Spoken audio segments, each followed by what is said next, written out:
اور وہ پانی اگر کپڑوں پہ لگ جائے تو کیا کپڑے چینج کرنے ہوں گے، کیا ہوگا؟ نیز اگر فجر کے لیے وضو کیا تو کیا اسی وضو سے اشراق اور چاش کی نماز پڑھی جا سکتی ہے؟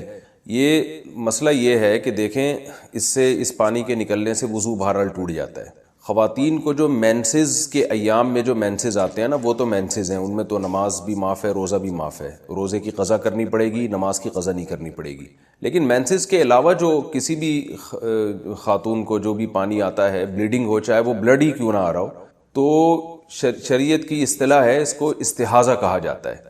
استحاضہ کا مطلب یہ کہ مینسز کے علاوہ جو بلیڈنگ ہو رہی ہے یا اور بھی کوئی بھی نجاست جو نکل رہی ہے، وہ سب استحاضہ ہی کے حکم میں آتی ہے۔ تو اس میں شریعت کا حکم یہ ہے کہ عورت پر لازم ہے کہ وہ اپنے کپڑوں کو بھی پاک کرے اور اپنے جسم کو بھی پاک کرے اور پراپر وضو کر کے نمازیں پڑھے، یعنی بار بار بھی اگرچہ اس کو وضو کرنا پڑے تو اس کو بار بار وضو کرنا پڑے گا۔ لیکن ایک کنڈیشن ایسی ہوتی ہے کہ جس میں وہ عورت معذوروں کی فہرست میں داخل ہو جاتی ہے۔ معذور کا مطلب یہ ہوتا ہے کہ اتنی زیادہ رطوبت جسم سے خارج ہو رہی ہے یا اتنی نجاست بار بار خارج ہو رہی ہے کہ نماز کا پورا ٹائم گزر جائے اور آپ کو اتنا ٹائم نہ ملے کہ آپ باقاعدہ وضو کر کے پاک کپڑوں میں نماز پڑھ سکیں۔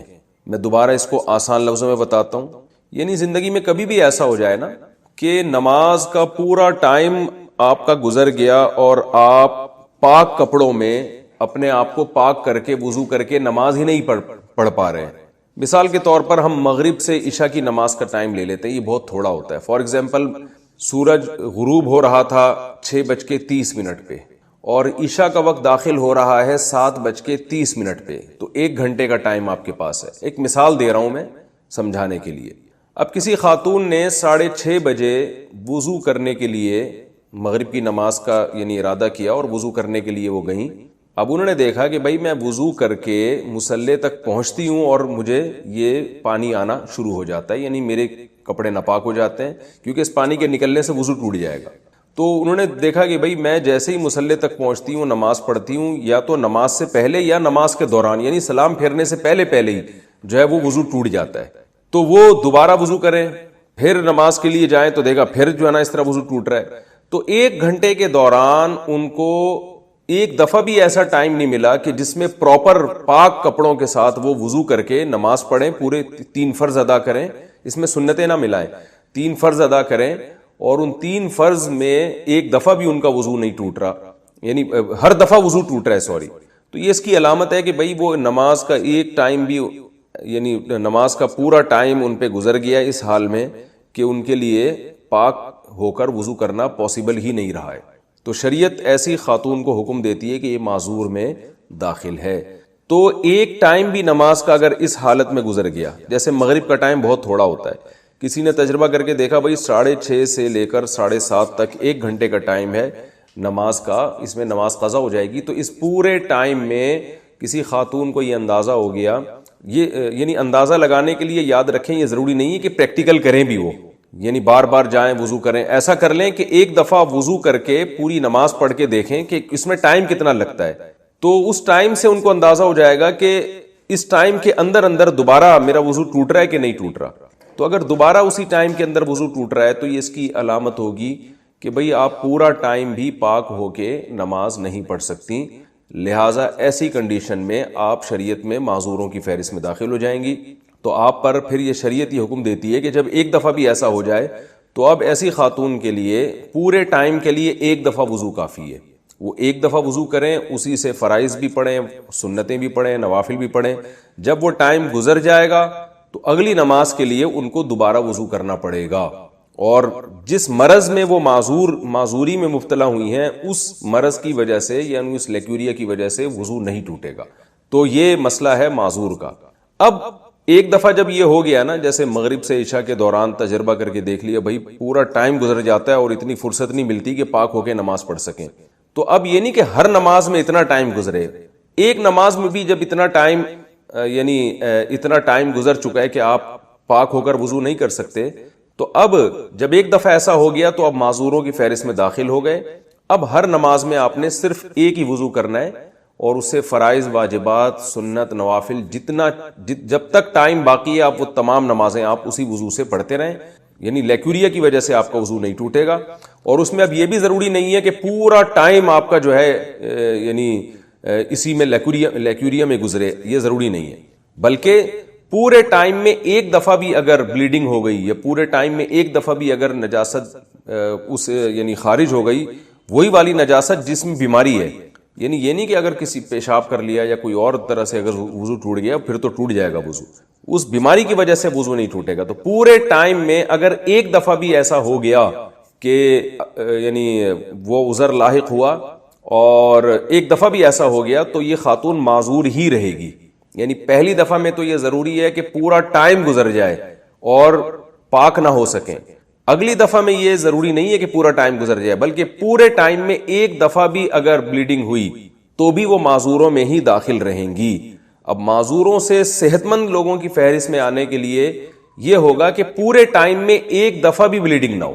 یعنی آسان لفظوں میں یوں بتاتا ہوں کہ معذوروں کی فہرست میں داخل ہونے کے لیے تو شرائط مشکل ہیں.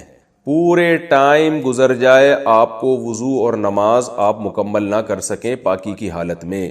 کسی بھی ایک نماز کا جب پورا ٹائم گزرے گا اس طرح سے تو آپ معذوروں کی فہرست میں داخل ہو جائیں گے. لیکن معذوروں کی فہرست میں داخل ہونے کے بعد پھر اس فہرست میں باقی رہنے کی شرائط بہت آسان ہے. اس فہرست میں باقی رہنے کے لیے اتنا کافی ہے کہ نماز کے پورے ٹائم میں ایک دفعہ بھی وہ عذر لاحق ہو جائے جس بیماری میں آپ مبتلا ہیں. ایک دفعہ بھی ہو گیا تو اس کا مطلب ابھی بھی معذوروں میں داخل ہے. تو معذوروں کی فہرست سے نکلنے کے لیے اب یہ ضروری ہے کہ کسی نماز کا پورا ٹائم آپ پہ گزر جائے اور ایک دفعہ بھی عذر لاحق نہ ہو. مثال کے طور پر مغرب اور عشاء کی ایک گھنٹے میں آپ نے ٹرائی کر کے دیکھ لیا بھائی آپ پاک ہو کے وضو کر کے نماز نہیں پڑھ سکتے، تو اس کا مطلب یہ ہے کہ آپ معذوروں کی فہرست میں داخل ہو چکے ہیں. اب آپ نے دیکھا کہ عشاء کے وقت سے لے کے صبح صادق تک پورا ٹائم گزر گیا، ایک دفعہ بھی اگر لیکوریا ہوا ہے اور بلیڈنگ وغیرہ ہوئی ہے تو بھی آپ معذور ہیں. اور ایک نماز کا ٹائم ایسا آیا جیسے ظہر سے لے کے عصر تک کا ٹائم، پورا ایسا ٹائم آ گیا کہ اس میں ایک دفعہ بھی بلیڈنگ نہیں ہوئی، تو اس کا مطلب آپ دوبارہ صحت مند لوگوں کی فہرست میں داخل ہو گئے ہیں اور اب وہی حکام ہیں جو صحت مند لوگوں کے ہوتے ہیں. تو یہ جو میں نے مسئلہ بیان کیا یہ صرف لیکوریا کی مریض خواتین کا نہیں ہے، بلکہ ہر وہ شخص جو معذور ہو، چاہے مرد ہو یا عورت. بعض مردوں کو یہ بیماری ہوتی ہے، پیشاب کے قطرے ان کے ٹپکتے رہتے ہیں، بار بار وضو ٹوٹتا رہتا ہے. بعض لوگوں کو گیس کی بیماری ہوتی ہے، ہوا بہت زیادہ خارج ہوتی ہے ان کے پیٹ سے تو وہ وضو نہیں روک سکتے. بعض لوگوں کو کوئی زخم ہے جس میں پیپ پڑ گئی اور وہ پیپ نکل کے بہتی رہتی ہے. تو سب کا یہی حکم ہے کہ پورے ٹائم میں اگر ایک دفعہ بھی آپ کو ٹائم نہیں ملا پاک ہو کے وضو کرنے کا تو اب آپ معذوروں میں فہرست میں داخل ہو گئے. اب ہر نماز کے لیے بس ایک وضو کیا کریں، اور وہ جو عذر آپ کو لاحق ہوا ہے جیسے کوئی زخم ہے جس سے پیپ نکلتی رہتی ہے یا کوئی جو ہے پیشاب کے قطرے نکلتے رہتے ہیں کسی کو، تو اس عذر سے پھر اس کا ہو جائے گی. لیکن یہ عمل ناپسندیدہ ہے کیونکہ اس سے خشوع و خضوع میں خلل واقع ہو، خاص طور پہ جب سامنے والے جو لیٹا ہوا آدمی ہے اس کے چہرے کا رخ آپ کی طرف ہو تو ناپسندیدہ ہے. ہاں ضرورت ہو، جگہ نہیں ہے تو ایک پھر جائز ہے. جیسے کہ صحیح بخاری میں مسلم میں حضرت عائشہ رضی اللہ تعالی عنہ فرماتی ہیں کہ میں نبی صلی اللہ علیہ وسلم کے سامنے لیٹی ہوئی ہوتی تھی، آپ نماز پڑھتے تھے، جب سجدہ کرنے لگتے تو میرے پاؤں پہ اشارہ کرتے، میں اپنے پاؤں سمیٹ لیتی، آپ سجدہ کرتے. وجہ اس کی یہ تھی کہ آپ کا حجرہ مبارک بہت چھوٹا تھا، جگہ نہیں تھی. تو اگر جگہ نہیں ہے، مجبوری ہے تو ٹھیک ہے، مجبوری نہیں ہے تو پھر ایسے بندے کو سامنے لیٹا ہوا اس کی طرف رخ کر کے نماز پڑھنا ناپسندیدہ اور برا عمل ہے. نماز بہرحال ہو جائے گی. اسلام آباد سے کسی نے پوچھا ہے، اچھا یہ ہو چکا. پاکستان سے کسی نے پوچھا ہے، میری عمر 19 سال ہے، میرے بڑے بھائی کی عمر 22 سال ہے، ہم دونوں کی ابھی شادی نہیں ہوئی، اس کا مطلب کم از کم آپ کی شادی میں 3 سال تو ہوئی باقی ہے. ہم دونوں گھر میں اپنے والدین سے شادی کی بات نہیں کرتے، ماشاءاللہ بہت شرمیلے ہیں. اچھا یہ میں نے الفاظ کہے ہیں. لیکن میرا چھوٹا بھائی جس کی عمر 13 سال ہے وہ والدہ کو آپ کے کلپ سناتا ہے کہ باغی بن کر شادی کرو، گھر والوں کی ایسی کی تیسی. آپ بتائیے اس بچے کو کیا جواب؟ اس بچے کو آپ یہ جواب دیں کہ آپ شادی کریں لیکن آپ سے کرے گا کون شادی؟ شادی یک طرفہ کام نہیں ہے. یک طرفہ کام ہوتی نا، لڑکی والوں کی رضا کے بغیر بھی ہو جاتی تو 4 بیویاں ہوتی ہر آدمی کی، اور شادیاں بھی بہت اپر لیول کے خاندانوں میں کی بھی ہوتی. تو 13 سال کے لڑکے کو دے گا کوئی رشتہ. آج کل 23 سال کے کو نہیں دیتے، 33 سال کو نہیں دیتے جب تک وہ کما نہ رہا ہو، تو وہ دے گا کون؟ مسئلہ یہ ہے نا. تو اس لیے باتیں کرنے پر گورنمنٹ کی طرف سے کوئی پابندی نہیں ہے. جب وہ والدہ کو کلپ سنایا کرے تو والدہ کو چاہیے میرا والا یہ کلپ سنا دے ان کو, تو کلپ کا مقابلہ کلپ سے ہی کیا کریں آپ, ٹھیک ہے نا.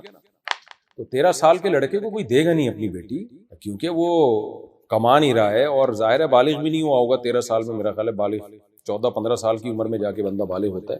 تو والدہ کو کلپ سنائے تو یہ میرا والا کلپ اس کو دے دیا کریں, یہ والا کلپ سنا دے. باقی اگر کوئی بالغ ہو رہا ہے اور کما رہا ہے, وہ بیوی کو اپنے خرچے پہ پال سکتا ہے, پھر ماں باپ کو شادی سے روکنے کا حق نہیں ہے, یہ تو شرعی مسئلہ ہے, پھر وہ کر سکتا ہے شادی. ہاں ماں باپ یہ بتائیں بیٹا یہاں کرو یہاں نہیں کرو, لیکن کرو ہی نہیں, یہ پھر یہ اتنے اللہ نے ماں باپ کے حقوق بھی ایک لمٹ رکھی ہے نا اس کی, تو یہ تھوڑی کہ ہر چیز میں ہی ان کو زبردستی کی اجازت اللہ نے دی ہو. تو اگر لڑکا بالغ ہو گیا ہے اور سیپریٹ گھر دے سکتا ہے ماں باپ سے ہٹ کے, اور کما رہا ہے, بیوی کو کھلا سکتا ہے, اور اس کو رشتہ بھی مل گیا ہو, تو پھر ماں باپ اس کو زبردستی شادی سے نہیں روک سکتے. لیکن 13 سال کے بچے صرف باتیں ہی کر سکتے ہیں, انہیں کوئی بیٹی دے گا نہیں, کما نہیں رہے ہیں, اور اگر کما بھی رہے ہوں بالفرض کوئی, تو لڑکی والے 100 باتیں سوچتے ہیں کہ بھائی یہ پال بھی رکھ بھی پائے گا ہماری بچی کو, نہیں رکھ پائے گا جب تک ماں باپ سپورٹ نہیں کرتے, تو کیسے یہ نہیں, سسرال والے گود ہی لیں گے اس کو 13 سال کے بچے کو.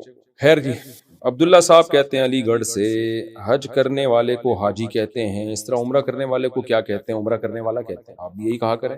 معتمر کہتے ہیں عربی میں, لیکن یہ لفظ استعمال نہیں ہوتا, تو چھوڑ دیں, کچھ نہیں کہیں. ویسے ہی شو بازیاں آج کل بہت ہیں, عمرہ کیا اللہ کے لیے کیا, بس کر کے آؤ, اپنے باقی کی ایکٹیویٹیز میں مشغول ہو جاؤ. عصر کی نماز کے بعد سجدہ کر سکتے ہیں؟ جی سجدہ تلاوت اگر ہے تو کر سکتے ہیں عصر کی نماز کے بعد. مفتی صاحب 2 بہنوں کا ایک ساتھ کلوز ہو کر سونا کیسا ہے؟ اگر وہ بالغ ہو گئی ہیں تو پھر بالکل کلوز ہو کے سونا ان کا جائز نہیں ہے, اس میں بہت سارے فتنے اور فسادات کا اندیشہ. تو طالب علمی کے زمانے میں شادی کرنا کیسا ہے؟ بالکل شریعت میں ترغیب ہے نوجوانوں کو نکاح کرنے کی, اس میں کوئی فرق نہیں ہے کہ طالب علم ہو یا طالب علم نہ ہو. البتہ یہ ضرور ہے کہ جب آپ شادی کریں گے تو اگر ماں باپ کے خرچے پہ کریں گے تو ماں باپ کا راضی ہونا ضروری, کیونکہ ماں باپ آپ کو شادی سے روک تو نہیں سکتے, لیکن ماں باپ یہ کہہ سکتے ہیں کہ تمہاری شادی پہ ہم پہ خرچہ لازم نہیں ہے. تو ماں باپ کو یہ رائٹ ہے, وہ کہ بھائی ہم خرچہ ہم نہیں کریں گے, تو پھر آپ کو دے گا کون؟ سوال پیدا ہوتا ہے نا. تو اس لیے اگر آپ طالب علمی کے دور میں کما رہے ہیں, کچھ بیوی کا انتظام کر سکتے ہیں اور رشتہ بھی مل جائے تو پھر کر لیں آپ. اور اگر انتظام ہی نہیں ہو رہا, لڑکی والے کہہ رہے ہیں آپ کما نہیں رہے ہو, یا آپ کو پتا ہے کہ میں لڑکی کو لے تو آؤں گا گھر میں لیکن میں کھلاؤں گا کہاں سے اس کو, تو بھی جائز نہیں آپ کے لیے. تو بات طالب علم کی نہیں ہے, بات یہ ہے کہ آپ بیوی کے حقوق ادا کر سکتے ہیں یا نہیں کر سکتے. ادا کر سکتے ہیں تو آپ شادی کریں, ادا نہیں کر سکتے تو آپ طالب علم ہو یا نہیں ہو شادی نہیں کریں, بلکہ دے گا ہی کوئی نہیں آپ کو. کریں یا نہ کریں تو ایک الگ بات ہے, دے گا نہیں کوئی. دے رہا ہے تو ہمیں کوئی اعتراض نہیں. بعض دفعہ آدمی کچھ بھی نہیں کر رہا ہوتا, پھر بھی لوگ کہہ رہے ہوتے ہیں ہماری بیٹی سے شادی کر لو, کہتا ہے میں تو کچھ نہیں کر رہا, تو کہتے ہیں کوئی بات نہیں, گھر داماد بنا لیتے ہیں وہ. تو اگر کوئی گھر داماد کسی کو لوگ بنانے کے لیے تیار ہیں, اتنا خوش قسمت ہے کہ سسرال والے بیٹی بھی دے رہے ہوں اور خرچہ بھی دے رہے ہوں, سبحان اللہ, وہ پھر ان کا آپس کا معاملہ ہے. پھر میں بیچ میں کباب میں ہڈی کیوں بنوں بھائی؟ اچھا بھائی, لیکن علم کی وجہ سے شادی میں تاخیر کرنا نا کہ ابھی میں پڑھائی میں مشغول ہوں, یہ ٹھیک عمل نہیں ہے. آپ علم اللہ کے لیے حاصل کر رہے ہو, اللہ کے کو راضی کرنے کے لیے, تو پھر اللہ کی تعلیمات اور اللہ کے احکامات اور نبی کی تعلیمات یہی ہیں کہ نکاح میں تاخیر مت کرو. یہ گناہوں میں پڑنے کا بہرحال اندیشہ ہوتا ہے. پھر طالب علمی کی وجہ سے نکاح میں تاخیر کر رہا ہے تو اس کی وجہ سے لڑکیوں کے نکاح میں بھی تاخیر ہو رہی ہے. ان کا کیا قصور ہے بھائی؟ آپ کے علم کی وجہ سے اگلے کو کیوں؟ اب دیکھو جتنے طلبہ ہیں ہزاروں لاکھوں کی تعداد میں ہے نا, یہ سب شادی نہیں کرتے جب تک ہم تعلیم ہماری مکمل نہیں ہوگی. تو ان کی وجہ سے ان لڑکیوں کے رشتوں میں بھی تاخیر ہو رہی ہے, ان کی زندگیاں برباد ہو رہی ہیں. کیا نماز آدھی آستین کے کپڑوں میں ہو سکتی ہے؟ جی ہو سکتی ہے. جمعے کی نماز پارک میں پڑھنا جائز ہے یا صرف مسجد یا مصلی میں پڑھنا بہتر ہے؟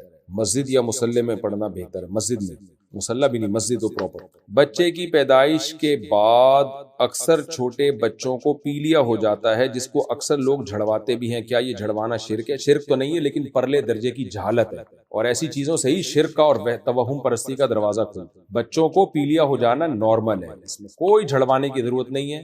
یہ تقریباً سبھی بچوں کو ہوتا ہے. اس کا بہترین علاج یہ ہے کہ صبح اور شام کی دھوپ لگائیں بچے. دیکھیں اللہ نے ہمیں اتنی اولاد دی, اللہ نظر بد سے بچائے, تو ہم تو دھوپ میں رکھتے ہیں بچے, وہ سیٹ ہو جاتے ہیں. ڈاکٹر بھی یہی کہتے ہیں کہ صبح کی دھوپ اور شام کی دھوپ بچے کو لگائیں آپ, پیلیا ختم ہو جائے گا اس کو. یہ جھڑوانے والی جہالتوں سے اپنے آپ کو نکالیں. اور یہ جو کانسیپٹ بن چکا ہے نا پیلیا جھاڑے بغیر جاتا ہی نہیں ہے, یہ بالکل فضول بات ہے.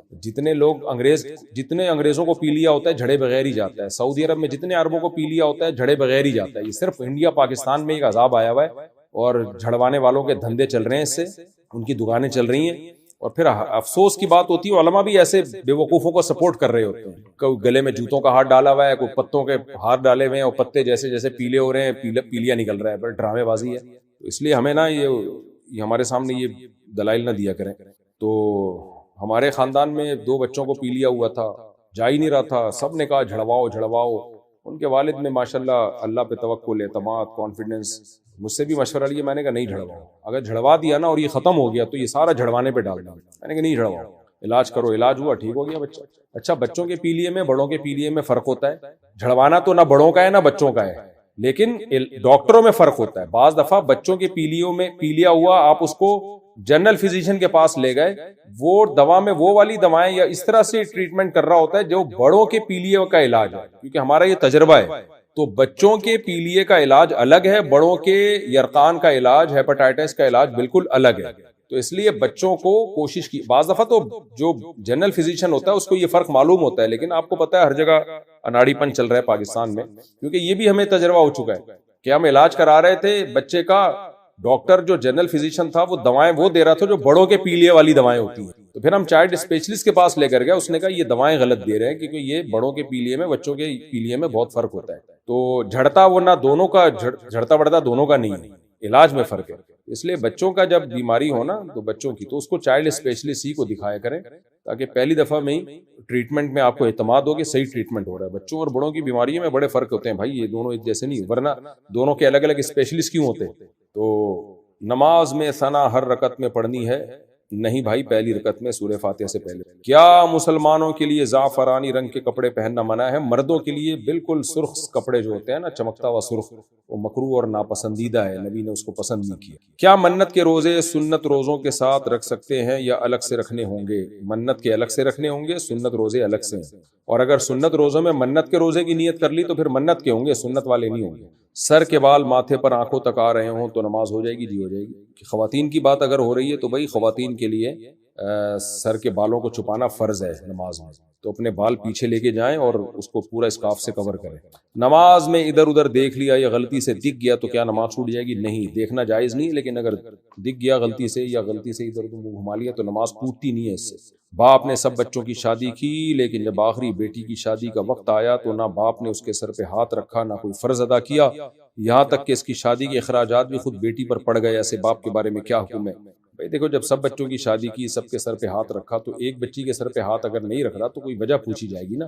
تو نارملی تو یہ ٹھیک نہیں ہے, سب بچوں کے ساتھ برابر سلوک کرنا چاہیے. آپ کیوں ایک بیٹی کے ساتھ سوتیلا پن کر رہے ہو؟ لیکن اگر کوئی معقول ویلڈ ریزن ہے تو اب مجھے نہیں پتا, یک طرفہ بیان سن کے تو آدمی نہیں بات کر سکتا نا. باپ سے پوچھا جائے گا بھائی کیوں, کیا ناراضی ہو سکتا ہے بیٹی نے کوئی ستایا ہو ابا کو. تو میں تو ایک شرعی مسئلہ نارملی جو حکم ہے وہ بتا سکتا ہوں کہ سب بچوں کے ساتھ برابر سلوک کرنا چاہیے, لازم نہیں. لیکن اب باپ نے ایک بیٹی کے ساتھ ایسا کیوں کیا, تو ہو سکتا ہے کچھ حالات ہوں ان کے سامنے جو مجھے معلوم نہیں ہے, اس لیے میں اس پہ کوئی کمنٹ نہیں کر سکتا. مفتی صاحب یہ کیا لکھا ہے بھائی, پتہ نہیں کیا لکھا ہے. سندور کے بارے میں بتائیں, کیا یہ جائز ہے یا نہیں؟ سندور کیا ہوتا ہے بھائی؟ یہ جو ٹیکا لگاتی ہیں عورتیں نا ماتھے پہ, ہاں دیکھیں ہندوؤں کی یہ ایک علامت ہے, ان کے مذہب کا شعار ہے, اس لیے اس سے اجتناب لازم ہے. دھوکہ دے کر جاب حاصل کرنا حلال ہے یا حرام؟ حرام ہے, ظاہر ہے, دھوکہ کوئی ثواب کا کام ہے. البتہ تنخواہ کا حلال و حرام ہونے کا تعلق اس سے نہیں ہے کہ آپ نے دھوکہ دے کے جاب کی ہے یا بغیر دھوکے. تنخواہ کے حلال و حرام ہونے کا تعلق اس سے کہ جاب جو آپ کر رہے ہیں وہ کام جائز ہے یا نہیں, اور ایمانداری سے کر رہے ہیں کہ نہیں کر رہے. جیسے جعلی ڈاکومنٹس بنوا کے لوگ جاب کرتے ہیں, تو جعلی ڈاکومنٹس بنوانا تو جائز نہیں ہے, لیکن جاب کی جو تنخواہ ہوگی وہ بہرحال حلال رہے گی اگر آپ پابندی سے اپنی ذمہ داری پوری کر رہے ہیں. ثاقب صاحب بنگلور سے, میرا سوال ہے کہ گوگل اور یوٹیوب سے تصویر لے کر تھوڑا ایڈٹ کر کے بعد میں اپنے یوٹیوب چینل میں اپلوڈ کر کے پیسہ کما سکتے ہیں, انکم حرام تو نہیں ہوگی؟ دیکھو یہ عمل جائز نہیں ہے, کیونکہ جو کاپی رائٹ کا قانون ہے اس کی بیس پہ لوگ اس کی اجازت نہیں دیتے کہ ہماری ویڈیو کو ایڈٹ کر کے ڈالیں. اگر جس کی ویڈیو ہے اس کی طرف سے اجازت ہے یا اس کو کوئی اعتراض نہیں ہے پھر تو ٹھیک ہے, لیکن اس کو اعتراض ہے تو پھر یہ عمل ٹھیک نہیں, وہ نہ ہوگا. البتہ حلال و حرام, آمدن کے حلال و حرام ہونے کا تعلق ایڈ سے ہے, وہ یہ نہیں ہے کہ آپ نے کسی کی ویڈیو ایڈیٹنگ کر کے ڈالی ہے یا ایڈیٹنگ کیے بغیر ڈالی ہے, اس کا تعلق ہے ایڈ. ایڈ اگر شراب کا چل رہا ہے تو ارننگ حرام ہے. ایڈ اگر جائز چیزوں کا چل رہا ہے, شیمپو کا, صابن کا, اور اسکولوں کا اشتہار چل رہا ہے, تو اس کی آمدن حلال ہے. لیکن پھر بھی کچھ حلال ہونے کے باوجود بھی کچھ رقم اس میں صدقہ ضرور کریں, کیونکہ اس میں ایڈ میں لڑکیاں بھی آ رہی ہوتی ہیں, تو کچھ نہ کچھ ناپاکی اس ایڈ میں شامل ہو جاتی ہے. تو اس سے اپنے مال کو پاک کرنے کے لیے کچھ رقم صدقہ کر دیا کرے، 2.5%، 5%، اتنی۔ انڈیا سے کسی نے پوچھا میری امی گھر پر عدت میں ہیں، اب مجھے بمبئی جانا ہے تو میں امی کو بھی ساتھ لے کر جا سکتا ہوں کیونکہ میرا کاروبار بمبئی میں اور ابھی عدت کے صرف 5 دن ہوئے ہیں؟ نہیں بھائی صاحب، شوہر کے گھر میں ہی امی کو عدت گزارنی پڑے گی مکمل، اس سے پہلے آپ ان کو کہیں نہیں لے جا سکتے، اللہ کا حکم ہے اس کو پورا کریں۔ خورشید احمد سہارنپور سے، میرا بیٹا اکثر بیمار رہتا ہے، میری بیوی نے منت مانی کہ اگر بیٹا ٹھیک ہو جائے تو قربانی میں بکرا دوں گی اور اس کا گوشت مدرسے میں دوں گی، تو کیا ایک کم قیمت والے بکرے کی قیمت مدرسے میں دی جا سکتی ہے؟ قربانی ہی کرنی ہوگی۔ نہ قربانی نہ کریں، آپ ایک متوسط درجے کے بکرے کی قیمت وہ صدقہ کر دیں، یہ زیادہ ثواب ہے۔ قربانی عبادت ہے بقرعید میں، عقیقے میں اور حج کے موقع پہ، بس ان 3 دنوں کے علاوہ، ان 3 موقعوں کے علاوہ جانور ذبح کرنا اسلام میں کوئی عبادت نہیں ہے، خوب سمجھ لو، اس میں بار بار بیان کرا چکا ہوں اور میرے بیان کو لوگ غلط لے کے جا رہے ہوتے ہیں کہ یہ صدقے کا ہی منکر ہے۔ تو آپ بکرے کی جو قیمت ہے نا، درمیانے درجے کی بکرے کی قیمت، وہ آپ صدقہ کر دیں تو وہ زیادہ ثواب ہے۔ دعا صاحبہ کراچی سے، اگر کوئی برتن ناپاک ہو جائے تو کیا ہم کلمہ پڑھ کر پاک کر سکتے ہیں؟ بغیر کلمہ پڑھے پاک کر دیا کریں بھائی۔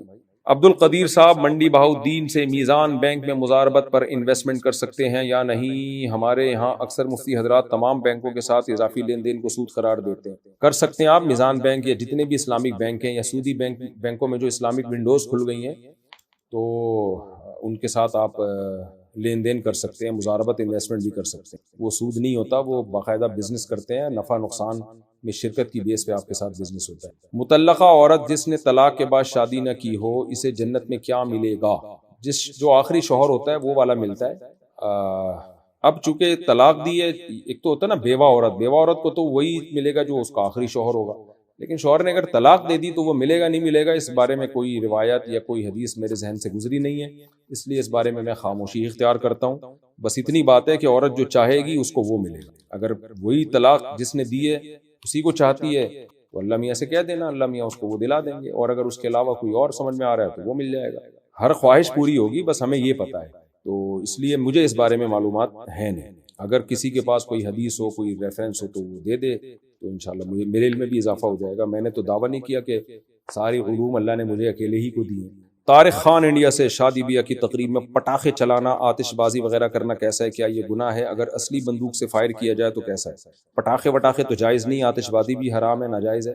البتہ بندوق سے فائرنگ میں اگر کسی کو نقصان کا خطرہ نہ ہو، گورنمنٹ لا بھی اس کے خلاف نہ ہو، یعنی گورنمنٹ کی طرف سے پابندی بھی نہیں ہے اور کہیں بھی دور دور کسی کو نقصان کا خطرہ نہیں ہے، تو حدیث میں دف بجانے کی اجازت ہے، تو ہوائی فائرنگ بھی ہو سکتی ہے۔ لیکن بہرحال ہم نے دیکھا ہے ہوائی فائرنگ سے بہت سے لوگوں میں حادثات ہوئے، تو اس لیے میں نے تو صرف اتنا بتایا ہے کہ اگر ہوائی فائرنگ خلاف قانون بھی نہیں ہے اور اس میں کسی نقصان کا ذرہ برابر بھی کسی کو نقصان کا اندیشہ نہیں ہے تو پھر ہوائی فائرنگ کی گنجائش ہے، لیکن ایسا ہوتا نہیں ہے۔ یعنی بہت سارے واقعات ہیں ہوائی فائرنگ سے لوگوں کو نقصان ہوا ہے، بعض دفعہ سامنے گولی چل گئی، بعض دفعہ چیمبر میں گولی رہ گئی، پتہ نہیں چلا، وہ فائر ہو گیا، بارات جنازوں میں تبدیل ہو گئی، خوشیاں جو تھیں وہ مرثیوں میں تبدیل ہو گئیں۔ بہت ایسے واقعات سننے میں آئے ہیں، اور بعض دفعہ یہ بھی ہوتا ہے کہ جو ہوائی فائر آپ نے کیا، گولی اوپر جا کے بھی تو نیچے آتی ہے نا، وہ نیچے آ کے کسی کی کھوپڑی میں لگی ہے، اس کو زخمی کیا ہے، تو اس لیے اس میں نقصانات بہرحال بہت زیادہ ہیں، تو اس کو اپریشیٹ نہیں کیا جا سکتا، اس لیے ہوائی فائرنگ نہ کیا کریں۔ صرف دف بجانے کی گنجائش ہے، لیکن اس میں بھی آج کل لوگ اعتدال سے کام نہیں لیتے، جب دف بجاتے ہیں تو دف بھی پورا وہ موسیقی کے آلات کے ساتھ، ناچ گانے بھی، اس لیے علماء دف سے بھی منع کرتے ہیں، کیونکہ لوگوں کی لمٹ ہے ہی نہیں نا، کراس کرتے ہیں لمٹ کو، جو شرعی حدود ہے اس پہ قائم نہیں رہتے لوگ۔ اچھا بھائی آگے چلتے ہیں ہم۔ میرا شوہر کہتا ہے کہ صرف بیوی ہی بچوں کی پرورش کی ذمہ دار ہے، کیا یہ بات صحیح ہے؟ بھائی پرورش کے دونوں ذمہ دار ہیں، لیکن نیچر آف پرورش مختلف ہے۔ ماں کی پرورش کا طریقہ یہ ہے، اس کو دودھ پلائے، اس کے جو بھی اس کی رکھوالی ہے، بچے کو سلانا اٹھانا، باپ کی ذمہ داری ہے وہ کما کے لائے، پھر اسی طرح تربیت تو دونوں نے مل کے کرنی ہے، یعنی اچھی باتوں کی تلقین وہ تو ماں بھی کرے گی، باپ بھی کرے گا۔ تو اب اگر خاتون یہ چاہتی ہیں کہ شوہر ہی بچے کو 24 گھنٹے گود میں پکڑ کے بیٹھا رہے، سلانے اور بچے کو اٹھانے کا انتظام بھی شوہر ہی کے ذمہ ہے، تو یہ غلط ہو جائے گا۔ بھائی اس کے ذمہ کمانا ہے، آپ کے ذمہ گھرداری ہے۔ تو فلپائن میں الٹا ہوتا ہے کہ شوہر بچے پالتا ہے، بیوی کما رہی ہوتی ہے، تو کسی کے یہاں سیٹ اپ ہی یہی چل رہا ہے، تو ایک الگ بات ہے۔ یہ دونوں کام تو نہیں ہو سکتے نا، کمائی بھی عورت اور پھر بچہ بھی پالے، تو کمانے کی ذمہ داری اللہ کا جو قانون ہے وہ یہ ہے کہ شوہر ہے اور گھر میں بچے کی ذمہ داری وہ بیوی کی ذمہ ہے. شوہر کما کے لائے گا, بیگم گھر میں بچوں کو پالے گی. تو یہ طریقہ ہے اسلامی طریقہ. ہاں بالکل ہی بچوں سے دستبردار ہو جانا. بعض شوہر کیا کرتے ہیں, بیوی کا ہاتھ ہی نہیں بٹاتے, بچہ رو رہا ہے بھائی, بیوی بیچاری تھکی ہوئی ہے تو آپ گود میں اٹھا لو یار اس کو تھوڑی دیر کے لیے, تھوڑا لے کے باہر گھوم جاؤ تاکہ اس بیچاری کو تھوڑا سا سکون ملے. بعض آدمی اس میں بڑی شدت کرتے ہیں, بس وہ اسلام کا ایک حکم کہ بچے پالنا تمہاری ذمہ داری ہے تو میں ہاتھ بھی نہیں لگاؤں گا بچوں کو, بالکل ایسے ریزرو رہتے ہیں. تو یہ غلط ہے. یہ بچہ آپ کا بھی ہے بھائی, ٹھیک ہے, زیادہ تر تو وہی پالے گی, ماں ہی پالے گی, آپ کمانے میں اور دوسرے کاموں میں مشغول ہیں. لیکن کبھی ضرورت ہو, بچہ بعض دفعہ اتنا تنگ کرتا ہے, ماں پوری رات سو نہیں پا رہی ہوتی, تو یار تھوڑا سا آپ اٹھا لو, اس ماں پہ ترس کھاؤ, تھوڑا سا بچے کو لے کر آپ باہر گھوم لو تھوڑا سا, تاکہ اس کو تھوڑا سکون ملے. تو غیرت مند آدمی جو ہے اس کو چاہیے ان چیزوں میں اپنی بیوی کا ہاتھ بٹائے. بچے بھی اس سے باپ سے مانوس ہوتے ہیں کہ کبھی کبھار ابا بھی ہمیں گود میں اٹھایا کرے. یاد رہتا ہے بچوں کو, یہ سب باتیں یاد رہتی ہیں. اسما صاحبہ انڈیا سے, کیا ہیئر لیزر, کیا لکھا ہے بھائی صاحب, لیزرنگ, اچھا ہیئر لیزرنگ کروانا جائز ہے جبکہ 2 یا 3 بار کروانے سے بال پرماننٹ ریموو ہو جاتے ہیں. خواتین کے لیے جائز ہے, غیر ضروری بال کو لیزر کے ذریعے ہمیشہ کے لیے ختم کر سکتی ہیں, غیر ضروری بال جو, اسی طرح اپر لپس وغیرہ بھی ہمیشہ کے لیے ختم کیے جا سکتے ہیں. لیکن آئی بروز بنانا یا سر کے بال کہیں سے ریموو کرنا, سر کے بال تو کوئی نہیں کرتا میرا خیال ہے, لیکن آئی بروز ہوتی ہیں تو یہ حرام ہے, ان میں ہیئر یہ جو ہے لیزرنگ کا استعمال جو ہے یہ جائز نہیں. عمران صاحب, میرا USA میں گولڈ کا بزنس ہے, کیا غیر مسلم مرد حضرات کو سونا بیچنا جائز ہے؟ جائز ہے بھائی, تجارت سب سے جائز ہے بھائی صاحب. محمد فہد UP سے, موبائل میں گیم کھیلنے سے پیسے ملتے ہیں لیکن اس میں پیسہ ہم لوگ نہیں لگاتے, صرف کھیلنے سے ملتے ہیں, کیا یہ جائز ہے؟ پیسہ آپ صراحتاً تو نہیں لگا رہے, لیکن ایسا تو نہیں ہے کہ ایپ خریدنے میں پیسہ لگتا ہو موبائل گیم کی, پھر گیم جیتنے پہ وہ پیسہ ڈبل کر کے لوٹ آتا ہو, اور اگر ہار جائیں تو وہ ایپ خریدنے میں جو پیسہ لگا تھا وہ ضائع ہو جاتا ہو. اس طرح سے تو نہیں کوئی سیٹ اپ ہو رہا. اگر ہو رہا ہے تو اس کی ڈیٹیل مجھے بتائیں. اگر صرف اتنی بات ہے کہ آپ گیم کھیل رہے ہیں اور آپ کا کوئی پیسہ ڈوب نہیں رہا, صرف جیتنے پہ مل رہا ہے, تو پھر یہ جائز ہے. لیکن بہرحال گیموں کے ذریعے اس طرح ویڈیو گیم میں ٹائم ویسٹ کرنا اور اس کو سورس آف انکم بنانا کوئی شریف لوگوں کا کام ہے نہیں ہے, اچھا کام نہیں ہے. ہر جائز کام کرنے کا نہیں ہوتا, ٹائم ویسٹنگ والا کام ہے.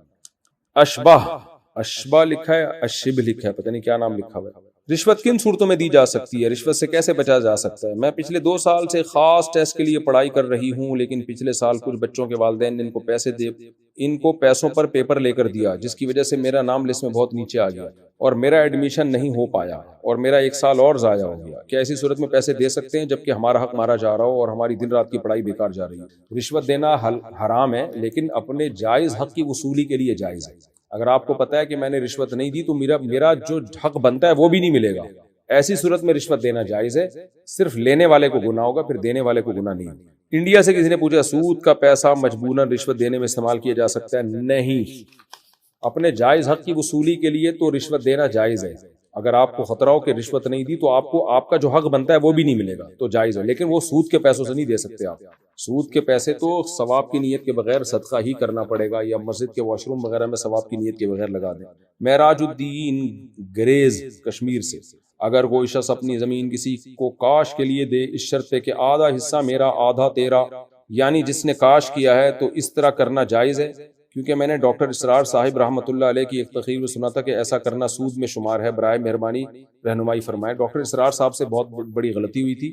میں بار بار کہتا ہوں, جو جس کی فیلڈ نہیں ہے تو اس میں اس سے غلطیاں ہو سکتی ہیں, تو اس میں نہ اس سے بدگمان ہونا چاہیے اور نہ ان کی بات کو فالو کرنا چاہیے. یعنی کسی ایسے شخص سے بدگمان نہیں ہونا چاہیے کیونکہ ان کی فیلڈ نہیں ہے نا. اب میں میڈیکل سائنس کی کوئی بات بتاؤں اور غلط ہو جائے, تو اب یہ تو نہیں کہ لوگ کہیں یار مفتی صاحب باتیں غلط کرتے ہیں, ان کے بیان سننا چھوڑ دو. بھائی ہماری جو فیلڈ ہے اس میں ہمیں فالو کرو نا. اب جو فیلڈ نہیں ہے اس میں آپ کیوں فالو کر رہے ہو؟ ہمیں تو بات سنی تھی, پارسل کر دی آگے. اس کی ایک آسان مثال میں دیتا ہوں. صحیح ہے مسلم کی حدیث ہے, نبی صلی اللہ علیہ وسلم نے صحابی رسول سے فرمایا کہ تعبیر نخل مت کرو, یعنی کھجور میں نر مادہ پھولوں کو مت ملاؤ. انہوں نے نہیں ملایا, پیداوار ہی نہیں ہوئی, اتنی کم کھجوریں نکلی. تو انہوں نے نبی صلی اللہ علیہ وسلم کی خدمت میں آ کے شکایت کی کہ یا رسول اللہ, آپ نے فرمایا تھا کہ کھجور میں نر مادہ بھور کو مت ملاؤ, تو ہم نے نہیں کیا, اس کو تعبیر کہتے ہیں عربی میں, تو پیداوار نہیں ہوئی. تو آپ صلی اللہ علیہ وسلم نے فرمایا کہ انما انا بشر مثلکم, میں تمہاری طرح کا انسان ہوں, اور میں جب تمہیں دین کے معاملے میں حکم دوں تو پھر اس کی حکم کی بجاوری تم پر لازم ہے, اور جب میں تمہاری دنیا کے معاملے میں کوئی مشورہ دوں فانتم اعلم بامور دنیاکم منی, تو فرمایا تم دنیا کے معاملات مجھ سے زیادہ بہتر جانتے ہو. تو اس لیے مطلب یہ تھا کہ جب دنیا کی باتوں میں تمہیں کوئی مشورہ دیتا ہوں تو ایز اے پیغمبر نہیں دیتا بلکہ ایز اے بشر دیتا ہوں میں تمہیں، ایک ہیومن کی بیس پہ میں دیتا ہوں، جیسے کوئی کسی کو مشورہ دیتا ہے۔ لیکن آپ نے فرما دیا کہ یہ معاملات میں تم زیادہ بہتر جانتے ہو۔ تو دیکھیے نبی صلی اللہ علیہ وسلم جن کی اتنی بڑی شان ہے، آپ صلی اللہ علیہ وسلم نے بھی فرما دیا کہ جو دنیا کے معاملات ہیں نا وہ تم مجھ سے زیادہ بہتر جانتے ہو۔ اب کھیتی باڑی تو تم جانتے ہو بہتر کہ کھجور کے نر مادہ پھولوں کو ملانے سے پیداوار کم ہوگی یا زیادہ، تمہارا تجربہ ہے۔ تو اگر میں نے تمہیں مشورہ دیا ہے تو تمہیں اس مشورے پر عمل کرنا لازم نہیں ہے، وہ مشورہ ہے۔ تو اس سے صاف پتہ چلتا ہے کہ بھائی شریعت کا ایک اصول ہے۔ پھر قرآن میں بھی اللہ نے یہ حکم دیا، وہ قرآن کی آیت میں بار بار لوگوں کو بتا چکا ہوں، لَعَلِمَهُ الَّذِينَ يَسْتَنبِطُونَهُ مِنْهُمْ۔ اللہ فرماتے ہیں جو جس چیز کے اہل ہونا اس سے اس کے بارے میں پوچھا کرو۔ ڈاکٹر اسرار رحمۃ اللہ علیہ 20 دفعہ کہہ چکے ہیں میں مفتی نہیں ہوں، میں پراپر عالم بھی نہیں ہوں، میں درس قرآن کا ماہر ہوں۔ درس قرآن میں آپ ان کے لیکچر سنیں تو انہوں نے چند مسائل میں ان سے بلنڈر ہوا ہے، بہت بڑی غلطی ہوئی ہے، مسٹیک ہوئی ہے۔ وہ مسٹیک ہے، ہر انسان سے ہو جاتی ہے، تو کسی سے بدگمان ہونے کی بھی اجازت نہیں ہے ہمیں یہ چھوٹی چھوٹی مسٹیک پر، چھوٹی چھوٹی اس سینس میں کہ ان کی فیلڈ کی بات نہیں ہے نا، وہ فیلڈ اپنی فیلڈ میں مسٹیک کریں تو بڑی بات ہوتی ہے نا، ان کی فیلڈ ہی نہیں ہے تو انہوں نے کہہ دی۔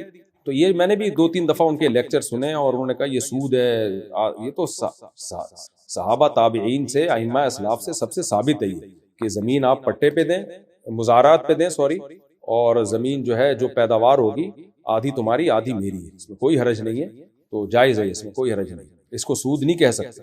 اس میں ڈاکٹر صاحب نے کی رائے یہ ہے کہ بھائی جو زمین دینے والا ہے اس کا تو کچھ بھی نہیں جا رہا، بھائی زمین جا رہی ہے اس کی، کروڑوں روپے کی زمین ہے اس کی، آپ کسان کو یہ سہولت دے رہے ہو کہ تمہیں ہم اپنی زمین دے رہے ہیں استعمال کرنے کے لیے، تو اس میں کسان کا بھی فائدہ ہے، ورنہ کسان کیا کہاں ٹماٹر لگائے گا جا کے، وہ کیا کس لوگوں کی چھتوں پہ لگائے گا جا کے، وہ تو کھیت میں ہی لگائے گا۔ یہ ایسا ہی ہے جیسے گھر آپ کا ہے، کروڑوں روپے کا آپ نے بنایا، رہتا اس میں کوئی اور ہے، تو وہ جو رہ رہا ہے وہ آپ کو اس کا پراپر فائدہ دے رہا ہے نا، آپ کو کرایہ دے رہا ہے۔ اب آپ کہیں آپ گھر بیٹھے کرایہ کھا رہے ہو، آپ کا تو کچھ بھی نہیں جا رہا، بھائی گھر بیٹھے نہیں کھا رہے، اپنا گھر کسی کے حوالے کر کے کرایہ کھا رہے ہیں، تو انویسٹمنٹ ایک آدمی کی ہے، نفع دوسرا اٹھا رہا ہے کرایہ دے کے۔ تو زمین میں بھی ایسا ہی ہے، اس میں سود کا کوئی دور دور کا عنصر نہیں ہے، زمین آپ کی ہے، کسان کو محنت کا پورا بدلہ مل رہا ہے، بھائی جتنی محنت کرو گے تمہارا پروفٹ اتنا ہی زیادہ ہوگا، زمین آپ کی استعمال ہو رہی ہے۔ اس میں یہ کہنا کہ گھر بیٹھے کوئی پیسے کھا رہا ہے یا پروفٹ کھا رہا ہے، یہ بات ہی غلط ہے۔ سود بالکل ایک ڈیفرنٹ چیز ہے، اس کا اس سے کوئی تعلق نہیں۔ ہندوستان سے کسی نے پوچھا میری تنخواہ 85,000 کے لگ بھگ ہے، کیا میں اپنے والد سے جھوٹ بول سکتا ہوں کہ مجھے 1 یا 2,000 کم ملے ہیں تاکہ میں اسے اپنے اخراجات پہ خرچ کر سکوں؟ دیکھو اگر والد صاحب کھاتے پیتے ہیں، ان کو آپ کی تنخواہ کی ضرورت نہیں ہے اور کھاتے پیتے ہیں، سارے ان کے مصارف ان کی اپنی تنخواہ سے پورے ہو رہے ہیں، اپنی آمدن سے پورے ہو رہے ہیں، پھر بھی وہ آپ سے آپ کی پوری تنخواہ لے رہے ہیں، تو بہتر تو یہی کہ آپ دے دیں ابا کو۔ نبی نے فرمایا انت ومالک لابیک، یہ اخلاقی تعلیمات ہے نبی صلی اللہ علیہ وسلم کی کہ تم بھی، تمہارا مال بھی تمہارے باپ کا ہے، یہ اخلاقیات سکھائی ہیں۔ لیکن قانون شریعت کا یہی ہے کہ اسلام شخصی ملکیت کا قائل ہے، تو قانون یہی ہے اسلام کا جو لا ہے، لا ایک الگ چیز ہوتی ہے، اخلاقیات ایک الگ چیز ہوتی ہے، جس کو کہتے ہیں نا تقوی یہ ہے، فتویٰ یہ ہے۔ وہ میری یوٹیوب کی ارننگ پر کسی نے کہا ہے نا کہ تقویٰ یہ ہے کہ نہ کھائی جائے، فتویٰ یہ ہے کہ کھا لی جائے، تو لوگ بھی ماشاءاللہ مفتی بنتے جا رہے ہیں۔ تو تقویٰ تو یہی ہے کہ ابا کو پوری تنخواہ بتائیں، ہاتھ میں پکڑا دیا کریں، ابا آپ سے میں لوں گا۔ لیکن بہرحال بعض دفعہ ابا بھی ایسے ہوتے ہیں، وہ بھی سارے پیسے سائڈ پہ رکھ لیتے ہیں اور پھر بچے کو پان گٹکے کے پیسے بھی نہیں دیتے۔ تو قانون بہرحال یہی ہے کہ آپ کی تنخواہ اگر 85,000 ہے تو آپ اس کے مکمل مالک ہیں، اور ابا اس میں سے جب لے سکتے ہیں جب ابا کو واقعتاً ضرورت، ان کے اپنے پاس اتنا کچھ نہ ہو کہ اپنے ضروری خرچے وہ اٹھا سکیں، تو ایسی صورت میں پھر آپ گول مول بات کریں، جھوٹ نہ بولیں۔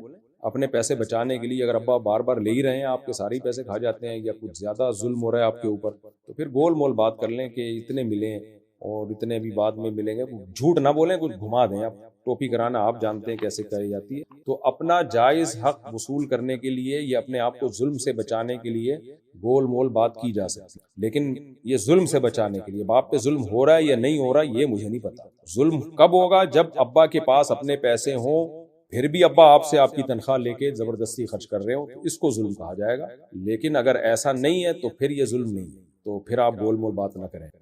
بحرین سے کسی نے پوچھا میں سیکیورٹی گارڈ ہوں اور جہاں میں ڈیوٹی کرتا ہوں وہ بہت بڑی جگہ ہے، تقریباً آدھے کلومیٹر لمبائی میں، اس ایریا میں ہم تقریباً 13 سیکیورٹی گارڈ ہیں اور کچھ صفائی کا کام کرنے والے کلینرز، اور رات کی ڈیوٹی میں ہمارے ساتھ کوئی نہیں ہوتا۔ ہم میں سے بہت ساروں نے جب ان کی پیٹرولنگ کی ڈیوٹی ہم میں سے بہت ساروں نے جب ان کی پیٹرولنگ کی ڈیوٹی آتی ہے تو عجیب و غریب سی چیزیں دیکھی جو کہ ایک سیکنڈ کے کچھ حصے میں ان کی آنکھوں کے آگے سے نکل جاتی ہیں۔ ابھی ہم سب بہت ڈرے ہوئے ہیں، پہلے تو ہم سمجھتے تھے کہ ہمارا وہم ہے، پر ایسا لگتا ہے کہ حقیقت ہے۔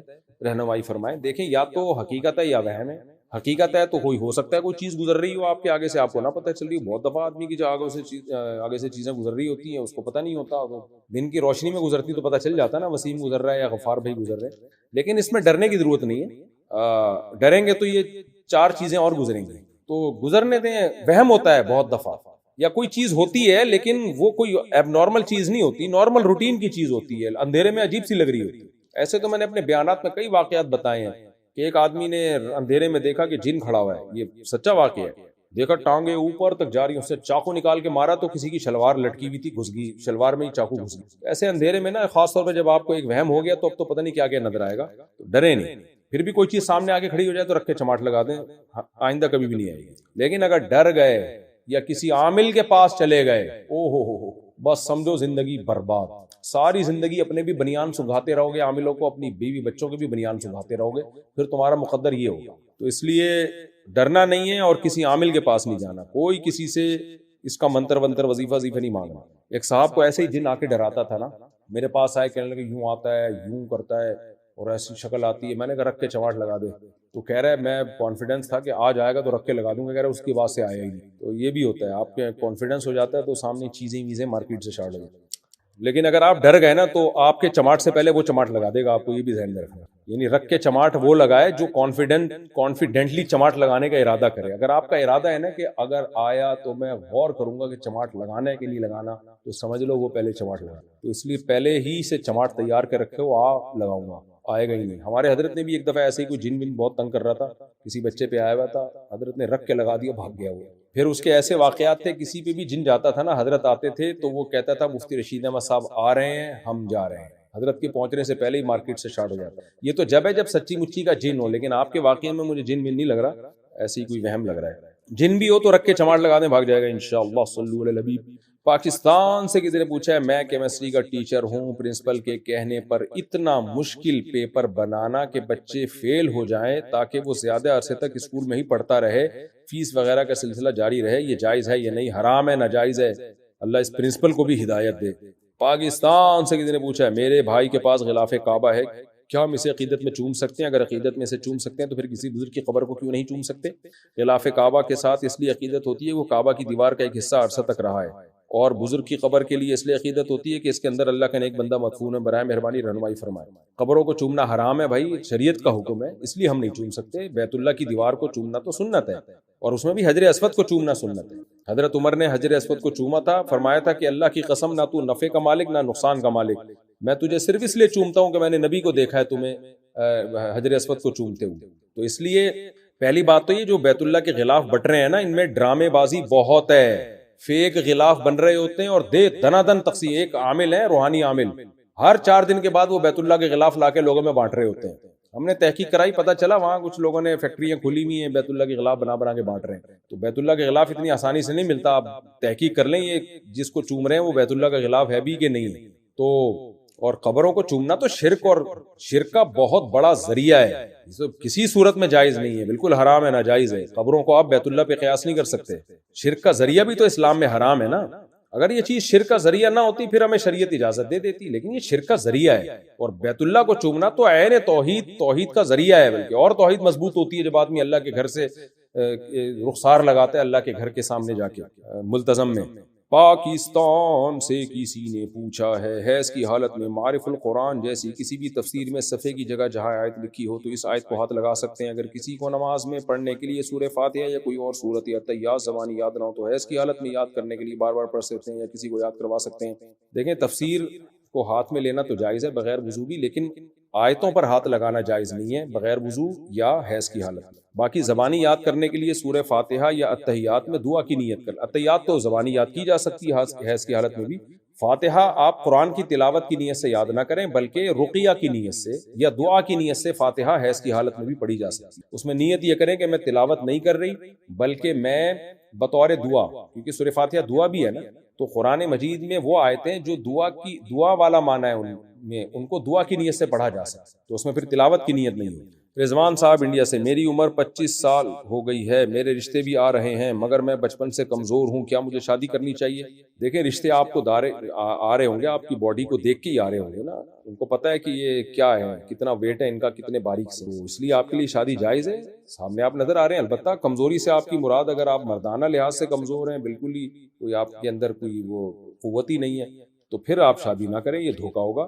کرنی ہے تو لڑکی والوں کو پہلے بتا دے کہ میں سیکشولی ویک ہوں تاکہ دھوکہ نہ ہو. دھوکہ دے کے شادی حرام ہے، ناجائز ہے بھائی. فضا بانو انڈیا سے، میں نے دوسری شادی کے بارے میں بیان سنا اور دل میں نیت کی کہ یا اللہ شادی کے بعد اگر مجھ میں کوئی کمی ہوئی تو میں اپنے شوہر کو دوسری شادی کرنے کا کہوں گی. صرف من میں کہا تھا، زبان سے نہیں کہا، تو کیا مولانا صاحب مجھ پر لازم ہے اور اس کا کفارہ کیا ہے؟ زبان سے بھی کہا تو بھی لازم نہیں ہے.